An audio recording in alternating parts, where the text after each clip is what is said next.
요즘에 분위기가 좋다 보니까 특히나 한 방을 노리는 투자자들이 다시 급증하고 있다네요. 이게 약간 또 뜨거워지는 느낌이 드는데, 그래서 증시가 스멀스멀 6주 연속 올랐다 보니까 지금 또 연말 연초 효과, 벌써 12월, 1월 효과를 기대하고 들어오는 투자들도 있다 그러거든요. 그래서 잠깐만 소개를 좀 해드리겠습니다. 본격적으로 들어가기 전에 블룸버그에서 이런 기사를 내서 읽어봤는데 참 인상 깊더라고요. 제가 깜짝 놀랐는데, 블룸버그에서 한국 투자들이 위험 자산에 올인하기 시작했다. 그래서 보니까 한국인들이 뭐 레버리지 투자하는 건 알고 있었잖아요. 워낙 우리 한국 분들이 변동성 좋아하고 고위험 투자를 즐겨 하시는 편이긴 한데, 테슬라의 1.5배 레버리지 ETF가 있거든요. 근데 그 ETF에 3분의 1이 한국인이에요. 3분의 1이 넘게. 그러니까 무슨 말이냐면은 미국에 상장되어 있는 레버리지 ETF의 총 자산의 3분의 1이 한국인이 투자한 금액이라는 겁니다. 진짜 엄청난 거거든요, 이거. 와, 진짜 글로벌하게 놀죠. 우리 한국인들이 돈도 많은 것 같고, 이 베팅도 과감하고, 채권 3배 레버리지 이런 건 작은 ETF도 아니거든요. 전 세계에서 가장 큰 미국 증시에 상장돼 있는 장기 채권 ETF 3배짜리 레버리지의 30%를 한국인이 투자하고 있는 거예요. 반도체 ETF 3배 이런 거 유명하죠. 썩스리라 그래가지고 그냥 반도체 ETF로는 성에 안 차니까 3배를 하시는데, 그것도 자산 규모가 엄청 크거든요. 아니, 한국인만 이걸 하는 게 아니고 미국인들도 하고 기관도 하고 전 세계 사람들이 다 할 거 아니에요. 근데 한국인들이 5분의 1 정도를 들고 있어요. 대단합니다. TQQQ도 15%, 단일 국가에서 투자하는 비중이 엄청 큰 것 같습니다. 기술주 3배도 30%. 레버리지는 그냥 한국인 담당인 것 같아요. 싹쓸이 하시는 것 같아요. 그래서 좀 더 읽어보니까 서울 근처 화성에 한 반도체 회사에 근무하는 박모모 씨라고 그러는데, 화성 근처에 반도체 회사면 딱 거기잖아요. S전자 아닌가요? 이 회사에서 반도체 3배 레버리지 구매하시는 사람이 너무 많아서 3배 레버리지라는 사실조차 모르고 구매하는 사람도 있다. 그러니까 그냥 김대리 썩슬 샀어? 뭐 어제 올랐던데, 뭐 홍 과장 어제 썩슬 샀어? 이러는데 그게 뭔지 모르고 그냥 사는 거죠. 다 사니까 그냥 회사에서 밥 먹으면서 그냥 야 어제 반도체 썩슬 올랐더라, 썩슬 떨어졌더라 이러는데, 그게 3배 레버리지도 모르고 투자하시는 분들이 있대요. 3배 레버리지가 뭔지도 모르실 수도 있고, 그냥 옆에서 하라고 하니까 그냥 야 이거 묻어 더 오른대 이러면서 그러시는 분도 있겠죠, 분명히. 그래서 여기서 ETF 안 사는 사람을 찾기 어렵다. 그래서 이 기사를 내신 분이 데이터를 보니까 한국 투자분들은 총 해외 ETF 투자에 30% 이상을 레버리지에 지출한대요. 그러니까 여기도 알지만은 단순한 금융상품을 지루해하는 특성이 있고 최소 2~3배 수익률을 원한대요. 그래서 이제 몇 명을 인터뷰한 기사도 보니까 이제 빨리 경제적 자유를 이루고 싶다, 빨리 은퇴하고 싶어가지고 2~3배 한다. S&P 500이 좋은 거 알지만 S&P 500 모아가지고는 은퇴를 못한다, 인터뷰들이 있더라고요. 상당히 인상 깊었습니다. 그래서 예탁결제형 기준으로 작년 대비 2023년 올해 레버리지 인버스 투자 규모가 3배나 증가할 정도로 지금 급성장하고 있다고 합니다. 엄청난 것 같아요. 그래서 어떻게 저희 구독자분들도 레버리지 조금씩 다 들고 계신가요? 좀 궁금하기도 하네요. 엄청난 것 같고, 지금 특히나 최근에 확실히 고변동성 자산들 꿈틀꿈틀 거리긴 합니다. 요즘 헤드라인에 사실 한동안 조용하더니만 일면에 이제 슬슬 비트코인 또 얘기 많이 나오잖아요. 보시죠. 뉴스 틀면은 비트코인 또 오른다, 뭐 얼마 돌파했다 기사들이 슬슬 헤드라인 나오기 시작하는데, 이것도 인상 깊더라고요. 최근에 비트코인 강세장이 한국인들이 주도한 거다. 그래서 자세히 읽어보니까 세상에 처음으로, 비트코인 역사상 처음으로 한국의 원화 거래량이 달러 거래량을 추월했대요. 자료 보니까 이제 요즘 오히려 미국인들이나 달러 기반 거래는 좀 줄었고 압도적으로 많았는데, 원화 거래가 급증한 거 보이죠. 41대 40으로 역전했습니다. 전 세계에서 원화 거래 비중이 41%, 달러가 40%. 진짜 자랑스럽다고 해야 되는지 엄청 대단한 것 같습니다. 이 한국인분들의 이 암호화폐 사랑과 열정, 어떻게 보면 고변동 자산 투자 열정이 엄청난 거죠. 그래서 아무튼 이렇게 돼 있고, 주식 쪽에서도 제가 지난주에도 뭐 중소형주 유망주 잠깐 얘기를 해드렸는데, 벌써 서학개미분들 순매수 1위에 코인베이스라고 하는 암호화폐 거래소 기업이 1등 올랐습니다. 오랜만이죠. 지금 한동안은 이제 빅테크, 빅7이었는데 요즘 빅7이 약간 조용하니까 약간 좀 주춤하잖아요. 물론 오르긴 하는데, 이제 뭐 엔비디아도 살짝 이제 왔다 갔다 하고, 뭐 애플, 마소, 알파벳 이런 것들이 뭐 이렇게 크게 더 단기간에 더 오르긴 애매하다고 보셨는지 요즘은 중소형주들 위주로 이렇게 올라옵니다. 코인베이스가 1등 암호화폐 순매수 종목 기준입니다. ETF도 많지만 레버리지 ETF 이런 거 제외하고 종목만 봤을 때 최근 일주일간 코인베이스, 로빈후드라고 제가 잠깐 소개해드릴 건데, 개인 투자자 거래 플랫폼입니다. 증권 거래 플랫폼 같은 거예요. 우리나라에 굳이 비교하자면 간편하게 하실 수 있는 토스 증권 이런 거라고 해야 될까요? 젊은 세대를 위해서 만들어진 플랫폼이었는데, 이게 이제 증시나 코인이 박살나면서 한동안 이렇게 많이 빠졌다가 요즘 이제 다시 주목을 받기 시작한 겁니다. 슬슬 거래가 많아지고 개인 투자자분들이 다시 들어오기 시작하니까 이제 다시 이제 132까지 오르는 모습입니다. 물론 여기 지금 2등에 화이자가 있는데, 배당주 낙폭 과대주 때문인지 화이자도 좀 담으시는 것 같아요. 배당주로. 그리고 그 외에 말 나온 김에 여기 스타벅스 같은 것도 계속 빠지고 있어가지고 로빈후드 좀 사시는 것 같고, 중국 침체 때문에 저평가로 알리바바 사시는 것 같기도 합니다. 8등에 올라와 있고 나머지는 엔비디아, 구글 이런 것들 AI주 때문에 사시는 것 같은데,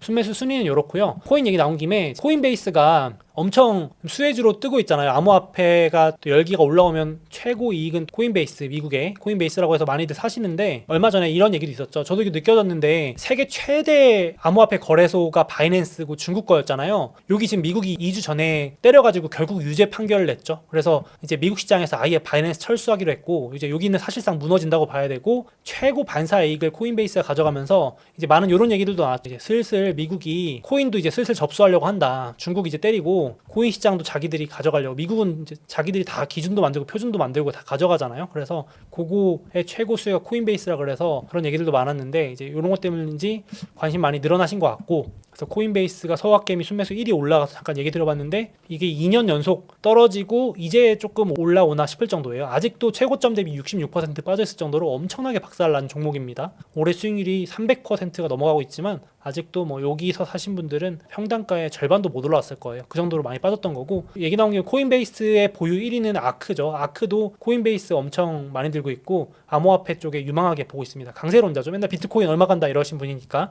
그래서 아크도 요즘 같이 계속 좀 들썩이고 있고, 로빈후드 얘기 나와가지고 여기 주가 보시면요, 개인 거래 플랫폼이자 암호화폐 거래 플랫폼인데 상장하자마자 고점 찍고 쭉 빠져가지고, 이 개인 투자자 열풍이 불 때 상장해가지고 21년 상장, 22년 하락, 23년 횡보하다가 조금 올라오기 시작하는데 이제 거래량도 늘기 시작하고, 그래 봐야 고점 대비 86%입니다.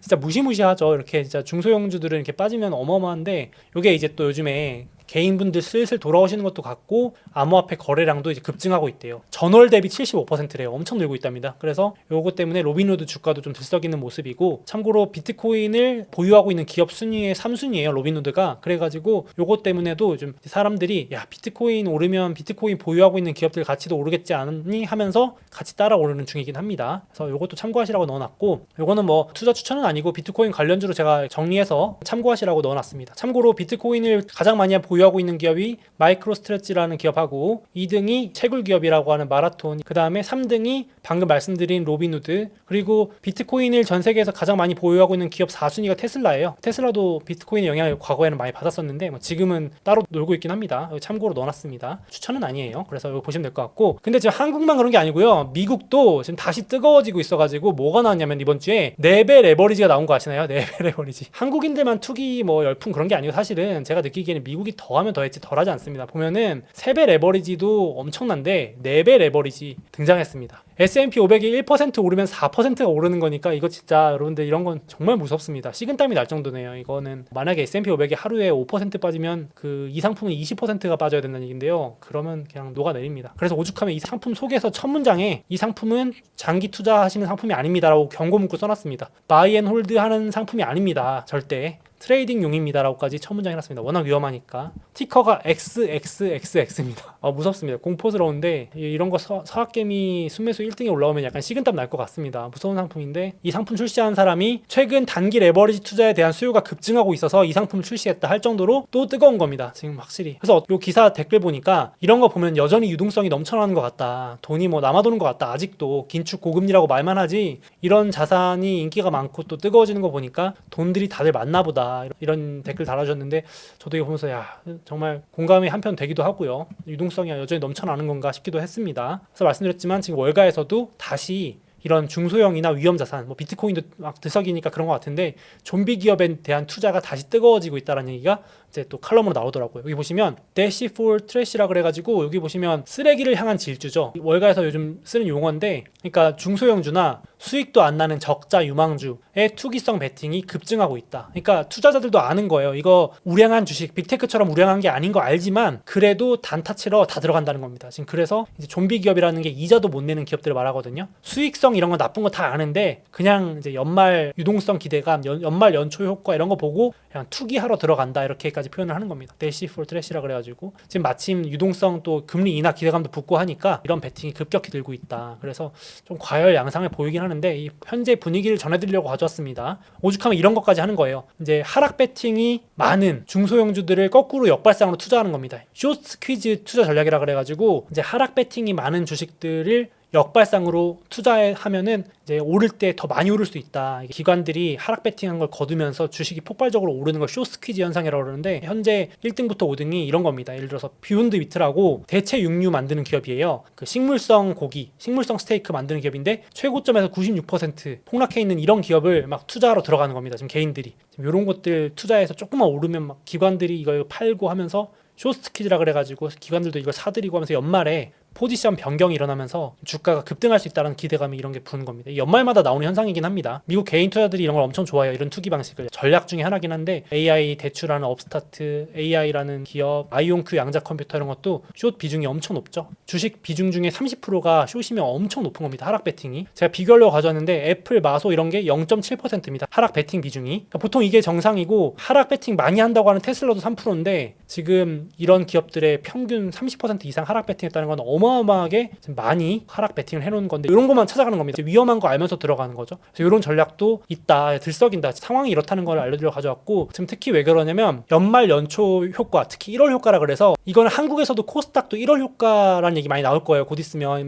매년 반복되는데 1월 달에 특히 중소형주가 대형주보다 좀 앞서는 경향이 있습니다. 통계적으로 이렇게 되거든요. 이게 올라가면 중소형주가 앞서는 거고 이게 내려가면 대형주가 앞서는 건데 지금까지는 대형주가 앞섰고 이젠 중소형주가 좀 랠리를 할 수 있다라는 기대감이 또 커지는 거예요. 통계적으로. 그래서 이게 가설이 여러 가지가 있는데 이제 1월 달에 왜 중소형주들 코스닥 예를 들면은 미국에서는 아크나 암호화폐 유망주가 되게 좋을까? 이 가설들이 있습니다. 입증된 건 아닌데 연말 보너스 때문이다. 직장인들 쉽게 말하면 연말 보너스 받고 새롭게 한번 투자해봐. 작년에 손실 난 건 만회해봐. 올해는 힘차게 한번 벌어봐 하면서 증시에 돈을 투입하는데 그게 보통 중소형주래요. 개인들은 대형주보단 중소형주 좋아하거든요. 뜨거운 주식 좋아하기 때문에 새해에 긍정적인 마음가짐이 있어서라는 얘기도 있어요. 제가 지어낸 게 아닙니다. 진짜 그런 가설이고 그리고 이제 여러 가지 아까 말씀드렸던 기관들이 연말 연초에 손실 정리하고 연초에 새로 매수하고 이런 포트폴리오 정리, 포지션 정리 때문에 좀 중소형주가 1월, 2월에 앞서가는 경향이 있어가지고 이런 얘기도 나오는 것 같습니다. 올해도 맞을지 봐야겠는데 그런 분들은 지금 이제 슬슬 중소형주를 막 담고 있는 거죠. 그래서 지금 최근에 아무래도 금리도 쭉쭉 내려오고 하니까 기대감 때문에 더 그랬던 것도 있는데 만약에 돌아오는 주에라도 금리 인하 기대감이 좀 식거나 금리가 다시 뭐 반등하거나 이러면 또 금세 중소형주들은 또 하락할 수 있으니까 꼭 유의가 필요하겠습니다. 지금 TLT라고 하는 ETF가 올해 수익률이 이제 좀 있으면 플러스로 전환한다는 얘기까지 나오더라고요. 금리가 계속 내려가니까 채권이 반등하면서 이렇게 올라오고 있는데 이렇게 이어질지 아니면 금리가 다시 또 올라가면서 반등을 할지 이건 좀 봐야겠습니다만 최근에는 금리 인하 기대감 때문에 금리 쭉쭉 내려오면서 중소형주, 암호화폐, 뭐 유동성 장세 기대감에 좀 들썩였던 것도 있다. 그래가지고 그런 얘기를 해준 게 이 리포트입니다. 그래서 이 리포트에서도 연말 연초에 빅7이 조금 쉬었다 갈 수 있으니까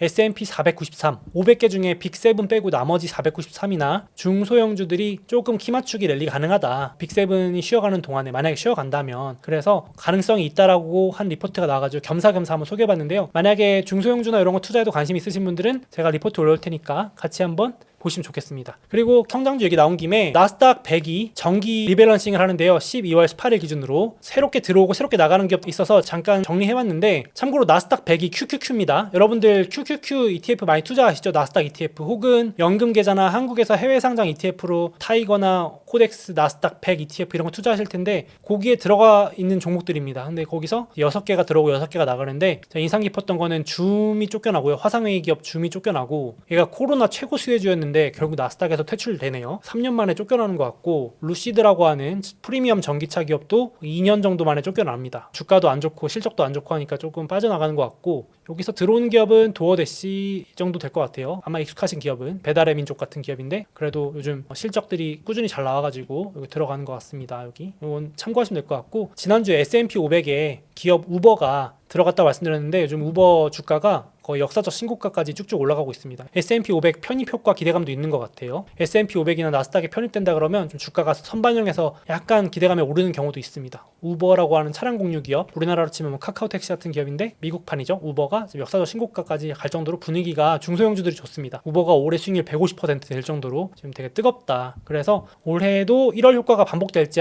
저도 한번 보겠습니다. 1월 끝나고 한번 다 같이 얘기해 볼게요. 중소형주가 좋았는지 잠깐 반짝하고 또 식는 건지 한번 같이 얘기해 보겠습니다. 그래서 리포트 올릴 테니까 보시면 될 것 같아요.